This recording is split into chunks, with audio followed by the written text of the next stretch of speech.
Bismillahirrohmanirrohim. Wargi-wargi Mang Dedi baraya-baraya ki Sunda lujeng ditepang dangukeun deui sareng carita Talaga Getih karangan Amboros kiwari ku Mang Dedi baris ditaratas bagian anu ka-11. Sakumaha naskah ieu carita nu kantos dipaluruh dina bagian ka-10. Pedaran Mang Dedi kasapih wanci dina mangsana bedarikeun kaayaan alam pasosore di hiji patempatan khususna di hiji saung harita lumangsung hiji tangtungan wanonja ka kirihit kaking kirihit diri nyatana Nyi Utari ku pokalna nyatana Darja Suta atuh Cigojin jeung Sigodeg. Kumaha atuh para pemirsa lajenganana carita langkung paus nama mangga urang sami-sami bandungan ku sadayana.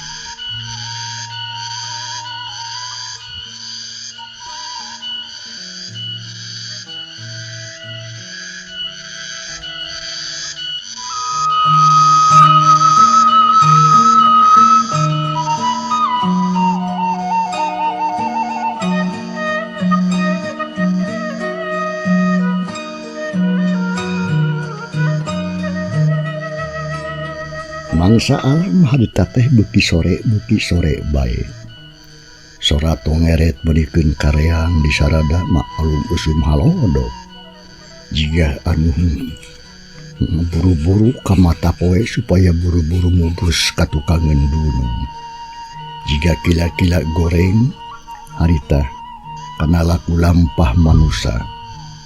Tong direret lantaran eta manusia teh keur ngajalankeun hal-hal anu teu dipihar ku hiji tangtungan awewe nyatana Utari. Malah harita anu di luarna laki teh harita ting bedega we di luareunna. Di luareun eta saung sedengkeun anu saurang mah keur di jero saung keur ngingkirihit diri Utari.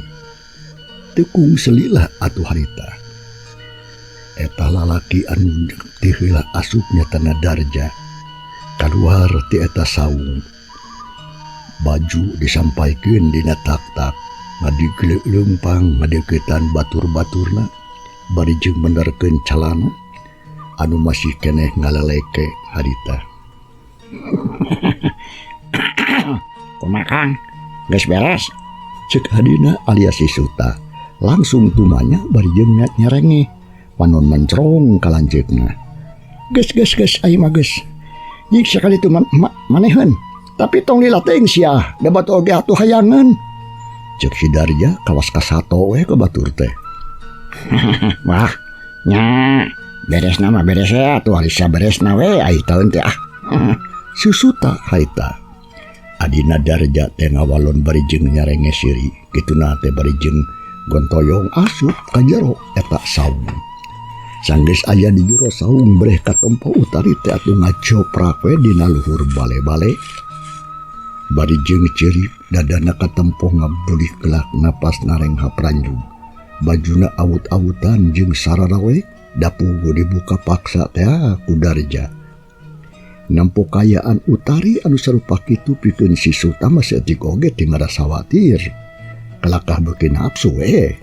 Dapugu dirina geus katumpangan ku setan iblis ida jila natungwoh anu ngahojok-hojok sangkan manehna ngalakukeun kajahatan nu sarua jeung lanceukna. Nya sanggeus kitu mah prak we manehna oge ngajalankeun sagala rupa kahayangna ka Utari. Salah saurang mojang anu geus lila dipike hayang ku manehna. Manehna rengse sarta geus ngarasa cukup sutagura giru kaluar ti saung. Bari jeung surat seuri nyarenge bangun anu segema meureun. Sanggeus kitu disusul ku si Godeg. Ditema ku si Gojin anu panungtungan. Manehna sakabeh harita bisa ngalampiaskeun nafsu setan idajilna. Ka Utari kalawan lancar sarta eueuh anu ngahalangan.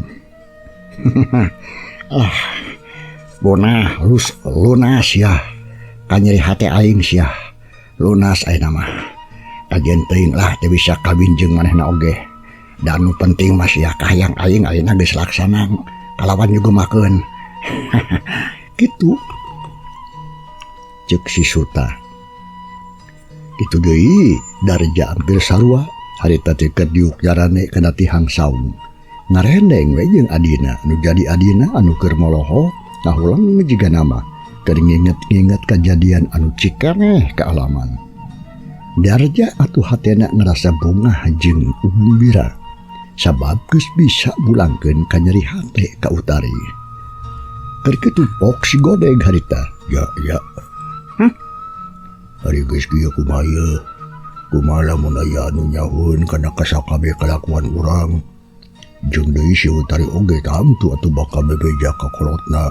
Kumaha lamun engke urang dilaporkeun kana wajib. Cek si Godeg hatena. Ngerasa hariwang bari ngacorot-ngacorot dikeun calana. Sok sieun aya jalma anu nganyahwankeun cenah kana sakabeh kalakuan anu geus dilakukeun ku maranehna. Ngadenge omongan si Godeg itu pok Darja harita. Saha anu rek ngalaporkeun? Da ceuk rasaan mah deg dengekeun. Eueuh anu nyahun atuh.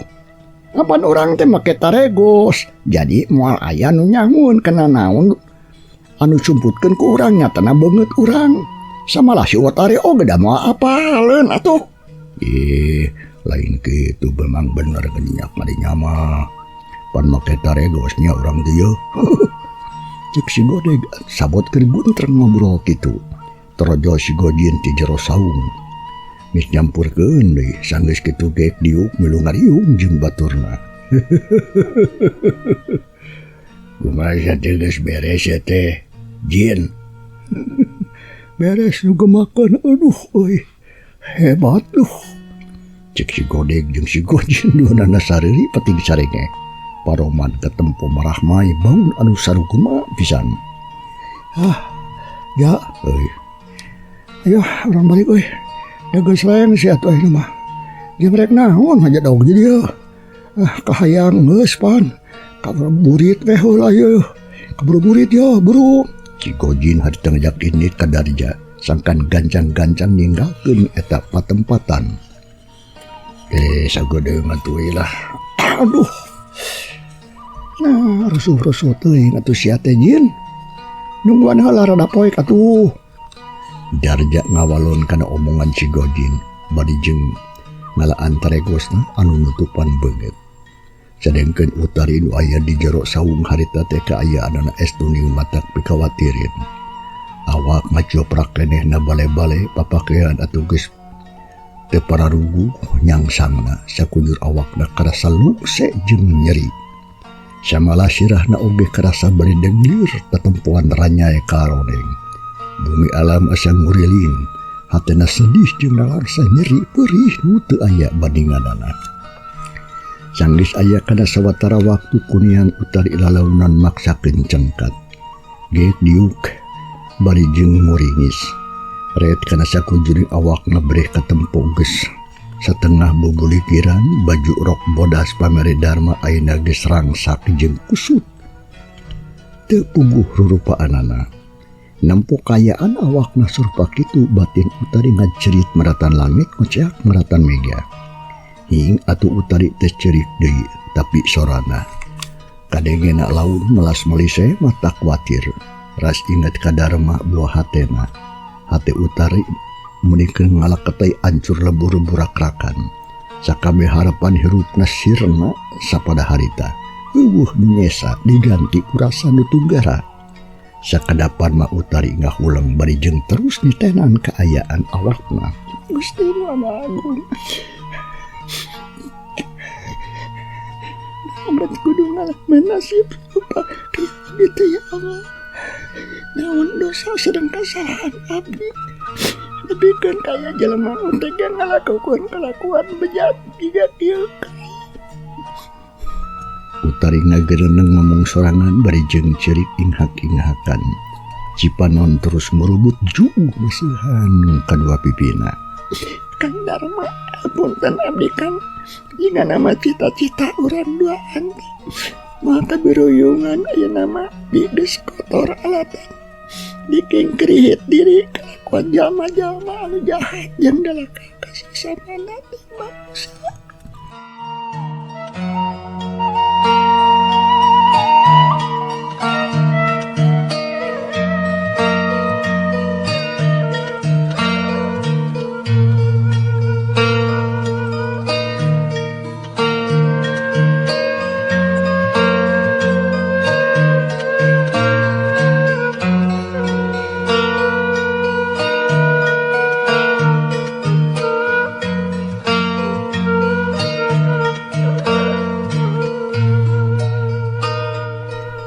Utari hati ngagarentas dina jeroning hati bari jeung ngusap si panon anu terus murubut. Sabot keur kitu mah atuh kadenge di luarin saung aya Surajama anu keur ngarobro pating berenang. Nyawa Utari teh abok.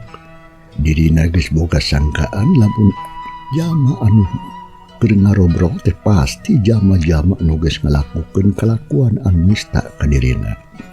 Jika nama manusia iblis teh can arinit sok sanajan nepikeun ka alam mana bae oge aing teu ridho lahir batin dunya akhirat. Aing kudu bisa mulangkeun ka nyeri ka maranehna. Aing sumpah hirup jeung bae aing moal bisa tentrem lamun can bisa maregatkeun nyawana eta jalma. Kitu ceuk Utari. Harita sorot panonna katampuk cier beureum jeung ngadadak puring khas. Huntuna oge kekerot samalah awakna anu tadi lungse ayeuna mah jadi karasa jag-jag deui. Ret kahana breh katempo aya popongkol segede pikelang leungeun anu ngagoler dina taneuh. Jerut Utari turun dina bale-bale terus ngaragamang atuh leungeun kana popongkol. Terus dicokot malah dicekelhan ku leungeun anu katuhu menika paguh pisan. Sanggeus kitu jung Utari nangtung terus lempang muru kana pantok saung. Sanggeus muka terus atuh Utari kaluar bareh teh jauh ti dinya aya 4 jalma anu keur darariuk. Sakabehna teh harita make baju hideung jeung taregos. Tapi nu saurang deui mah taregosna geus dilaan. Nya barang jelas kana rupa eta jalma. Puguh we atuh Utari harita meuni bunceri. Hatena panas ijid geuleuh jeung ngewa. Pagalo ngajadi hiji. Sabab geus moal salah deui pikeun manehna mah. Lamun eta jalma teh Darjas, saurang lalaki anu geus ditampik ku dirina. Darja! Utari ngagorowok satarikna panon melotot mencrong ka Darja anu harta kerdiuk. Ari Darja atuh jeung batuna puguh we mulikeun ka pating kurubu greuwas. Ampir-ampiran ngareret kabeh oge ngareret ka Utari anu keur ngajanteng nangtung bari jeung nyekelan popongkol. Bajuna anu ngaleklek atuh sarta teu puguh nyangsang jigana bae geus teu pati dipalire. Utari panon melotot bari jeung kakerot ari popongkol dicekal paguh mulikeun ka dikakaratkat. Dasar manusia si iblis setan sia. Siapa tan geus ngancurkeun sakabehna harapan jeung kahirupan aing tah. Kulantaran kitu sia rasakeun sia ku aing. Utari ngomongna kitu teh ditujukeun ka Darja jeung baturna jung atuh harita Darja jeung Suta Gojin jeung si Gode karita pareng meh narangtung. Sabot keur kitu popongkol anu cekel ku Utari molebat ngarah kana sirah Darja. Nepo kitu puguh we Darja atuh ngalanyap hatena sakilat hiu gila kapos. Darja dikatna gilakeun awakna bari jeung terus jeleng mundur ka tukang. Sabot Darja mundur jeleng Utari oge mudah gerakan Darja. Kacida pisan gancangna. Mundur euy. Si Utari jiga ngamuk tuh. Cek Darja harita ngagorowok ka batur-baturna bari jeung terus taki-taki bisi Utari narajang deui ka manehna. Nonton ka mundur sia bangsa. Rasakeun sia ya. Sebrut atuh Utari narajang deui ku popongkol. Hiwak-hiuk aku kolebatan ngarah kana sakujur awakna Darja. Panut Utari katempona beureum jeung buburilakan bangun anu galak pisan jeung gemes pisan. Nya puguh atuh Darja harita reuwas. Tapi manehna rek ngagulak-gulikeun awakna kekenca jeung kakatuhu. Miceunang panyerang ti Utari. Hiu gila keplos serangan Utari hakan angin. Hilang deui atuh Darja harita mundur. Bari jeung taki-taki dadana katemporeng hapranjung. Hatena ngarasa ruas jeung heran. Nah Utari make jeung bisa ngalakukeun gerakan-gerakan anu serupa kitu. Samalah anu ngarasa heran teh atuh lain ngan saukur Darja. Sakabeh baturna oge sarua ngerasa heran sabab Utari teh kalakuanana bet jiga anu keur kasurupan. Jika ada ngamuk ya awewe teh euy. Kumaha yeuh kumaha keur yeuh tuh geus dieu kadeja jika ada mah narajang deui yeuh ka maneh dieu. Si Gojin ngagorowok ka Darja ngingetan maksudna masangkan waspada. Aduh. Jawab awewe kieu mah hiji awewe mah tuh moal matak hese. Sok aya jawab besar ya sok terus. Urang talian awakna. Si Godeng mairan atuh kana omongan si Gojin harita ngaheueuhkeun. Aduh, sia si Utari geus nyahun kana beungeut Kang Darja yuh. Geus pasti sialah urang bakal dilaporkeun tah anu berwajib. Si Suta harita sadar ngarasa hariwang ari sababus pasti Utari bakal bebeja ka indung bapana. Ngadenge Suta ngomong kitu Darja hatena jadi riwas. Sabot keur kitu hauk Utari nyentah ka Darja.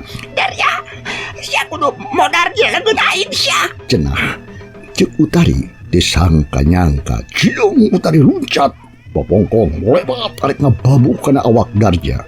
Gerakan ada kacida pisan gancang hiuk-hiuk.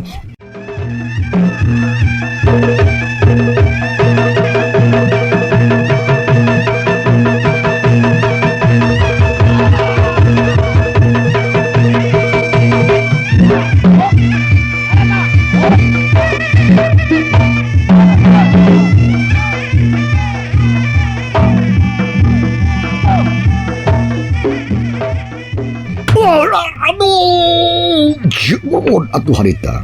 Keleuweuh Darja harita ngakorowok awak ngapangkeun popongkol teh keuna pisan kana tak-tak si Darja. Koloyong kawowong atuh harita Darja kokolobongan. Darja mundur ka tukang awakna sasampoyongan bari jeung nyekelan tak-takna anu karasa asa semplak. Nampo kajadian kitu si Suta adina Darja nya kitu deui si Godeg katu Cigojin baturna ngarasa kaget. Malahan matloba mikir jelung-jelung atuh harita si Godeg harita luncat terus nyewak awaknya Utari di tukang. Ditangkep belikeun ka pagi.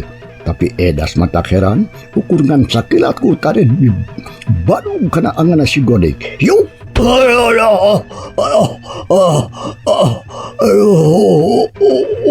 Keleuweuh si Godeg ngeleuweuh. Gogorowokan bari jeung terus ngalesotkeun awak Utari terus mundur. Bari jeung meyegeung nyekelan angana. Sabot keur kitu cikikik atuh Utari harita. Barang ngadenge suara Utari jadi beda. Ngadenge serina kitu mata keung. Gebeg-gebeg atuh si Darja. Jeung batuda oge meuni ngaranjung. Red kabeh mencrong ka Utari anu keur seuri. Sorot panon asa hurung ngagebur beureum. Melotot mencrong kanu opatan bangun anu hayang ngerekep. Buuk anu panjang teh atuh katempo dari riaban katebaku angin sore. Ari beungeutna meuni sepat teu beda we jiga mayit. Sedengkeun biwirna nyerengeh seuri jiga anu getihan. Tapi ayeuna mah seuri Utari teh teu manis jiga biasa. Henteu nyari tapi matak sieun anu ningali. Ri atuh bulu-punduk Darja jeung batur-batur nang ngadadak tinturiding. Jajantungna oge rada ratuh jeung teu puguh. Dedengean jeung keungna banget. Dayaan alam lebah dinya jadi ngadadak geueuman. Keung jeung geueuman etuning ngata kukurayeun. Katambah-tambah harita memang wanci geus maju kaburit pisan. Si udah di betul naon ya euy. Penting anu kasarupan. Ceuk si Gojin harita ngomong bari jeung awakna katempo rada ngalapar. Ari panonhan mencerong ka Utari anu keur molotot bari jeung nyampeurkeun ka maranehna. Nampo kitu si Darja jeung baturna jadi bingung. Sarta tibi loba pikiran sakilat deui geus. Harita kene Darja mesat bedog anu ngagantung dina cangkeng si Godeg malah serepet atuh harita dilugas. Utari Darja. Naon sia Utari? Sok samperkeun si aing sia. Hayang modal sia teh. Kitu ceuk Darja. Bari jeung ngabar-ngabar bedog. Maksudna mah nyeungseunan ka Utari teh sangkan teu ngadeuketan ka manehna. Tapi edas mata heran. Nampo kitu teh Utari mah atuh teu sieun. Tapi kalah terus maju seleuneu nyampeurkeun kana opatan. Ya, alah, ieu mah ya. Ditanya kalah ka maligna nya, jiga nu lieur sia mah. Alah. Sidi kapan aing teh ieu keur lieur sia teh jeung bingung. Kudu kumaha si ari geus kieu ye, sok atuh sia teh pikiran ku sarea sia Gojin. Kieu we atuh diana mah. Cek urang mah nya. Ieu ayo urang eta lah. Urang geus lah. Urang cang-cang atuh, cang-cang we cang-cang lah. Nya. Aduh. Cenah aing ieu.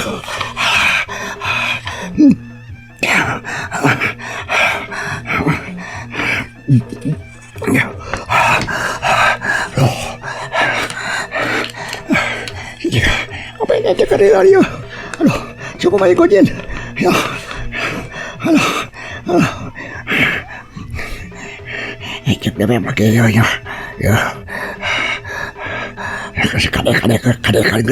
Kadek. Beung na naon lah. Yo.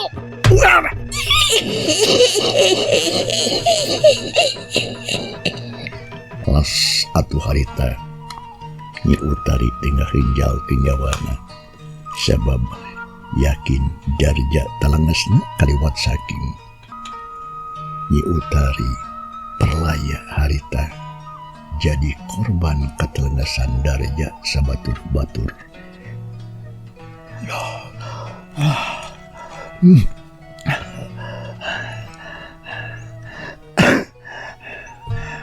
Magas kieu. Aduh. Kuburkeun wae kitu ya. Atau kumaha we. Aduh. Kudu kumaha tuh ya.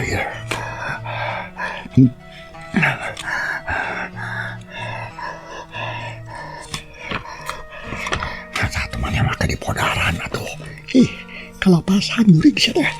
Aduh kumaha tuh geus kieu. Si Godeg harita jenah darja pacenta-centa ngomong kan awan panjang lebar samalah ditungtungan kutumanya kasakebab sakabe baturna anu keur ngabaranungan.